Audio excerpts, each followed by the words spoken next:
Good morning friends, this is Shishir Shukla. आज की इस वीडियो में हम पढ़ेंगे क्लास 7th के हिस्ट्री के चैप्टर 1 के पार्ट 3 को, new social and political groups. किस तरह से नए नए सोशल और पॉलिटिकल ग्रुप्स हमें देखने को मिलते हैं, इसके बारे में पढ़ना है। At difference moments in this period new technologies made their appearance. तो किस तरह से नई नई टेक्नोलॉजीज डेवलप हुई है, हमें इस टॉपिक में यही पढ़ना है। Like the Persian wheel in irrigation के लिए पर्शियन व्हील का इनोवेशन हुआ है। The spinning wheel in weaving यानी कपड़े की बुनाई के लिए स्पिनिंग व्हील का इनोवेशन हुआ है। And fire arms in combat, और युद्ध के लिए फायर आर्म्स का डेवलप हुआ है। New foods and beverages arrived in the sub continent, नए नए फूड और बेवरेजेस का मतलब होता है पेय पदार्थ का अराइव हुआ है, जैसे potatoes, corn, chillies, T and coffees.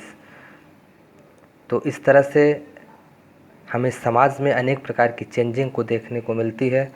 As a result this was a period of economic, political, social and cultural changes. इस तरह से समाज में अनेक प्रकार से चेंजिंग हमें देखने को मिलती है, जैसे economic changing, political changing, social changing.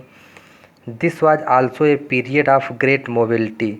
तो इस तरह से यह जो पीरियड है, यह इसमें बहुत ज़्यादा मोबिलिटी हुई, जैसे group of people travelled long distance in search of opportunity, मतलब लोग एक स्थान से दूसरे स्थान तक जाया करते थे अपॉर्चुनिटी को सर्च करने के लिए।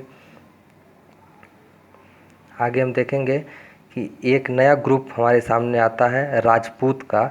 ए नेम डेराइव्ड फ्रॉम राजपुत्र, जो राजपुत्र से डेराइव हुआ है, राजपूत। और राजपुत्र का मतलब होता है the son of A ruler, यानी राजा का जो पुत्र होता है उसे राजपुत्र कहते हैं। Between the 8th and 14th century the term was applied from generally to a group of warriors. अगर हम 8th और 14th सेंचुरी की बात करें तो यह जो राजपुत्र टर्म है, यह ग्रुप ऑफ वॉरियर के लिए अप्लाई किया जाता था। हु क्लेम्ड छत्री, जो अपने आप को छत्री क्लेम करते थे। आगे हम देखेंगे other group of people such as the Maratha, Sikh, Jat, Ahoms and Kayastha. तो अन्य प्रकार के और भी ग्रुप हमें देखने को मिलते हैं, जैसे Maratha, Sikh, Jat, Ahoms and Kayastha. Gradual clearing of forest and the extension of agriculture. इस तरह से जो फॉरेस्ट है, फॉरेस्ट को क्लियर किया जाने लगा, साफ़ किया जाने लगा। एंड एक्सटेंशन ऑफ एग्रीकल्चर, और एग्रीकल्चर को बढ़ावा दिया जाने लगा।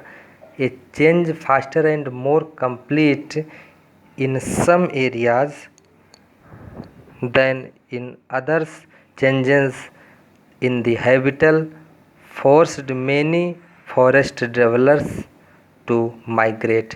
इस तरह से जब जंगल को बहुत तेज़ी से काटा जाने लगा, क्लियर किया जाने लगा, तो वहाँ से लोग बहुत तेज़ी से माइग्रेट हुए।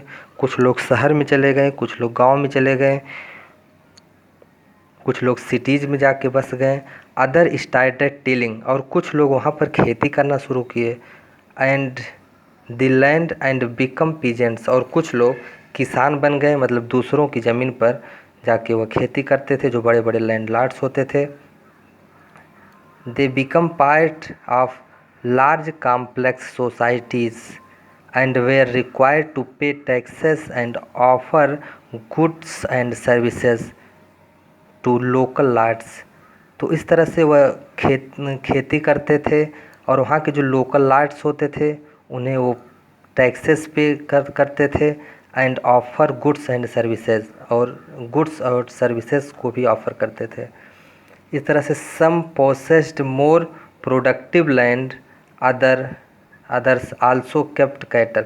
कुछ लोग तो अपनी ज़मीन पर खेती करने लगे, और कुछ लोग जो है कैटल हो गए, मतलब पशुपालन करने लगे।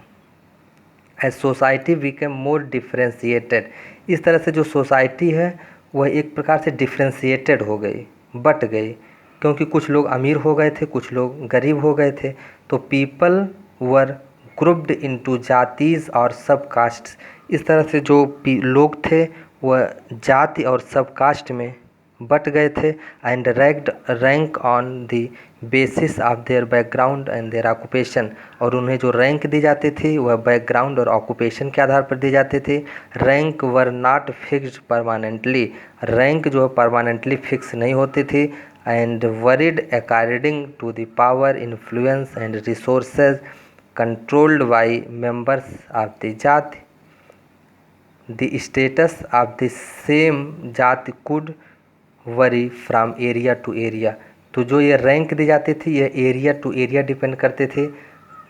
जैसे एक एरिया में अगर जो किसान हैं, जो पीजेंट्स हैं, उनकी अगर रैंक हाई है तो दूसरी एरिया में उनकी रैंक लो हो सकती है।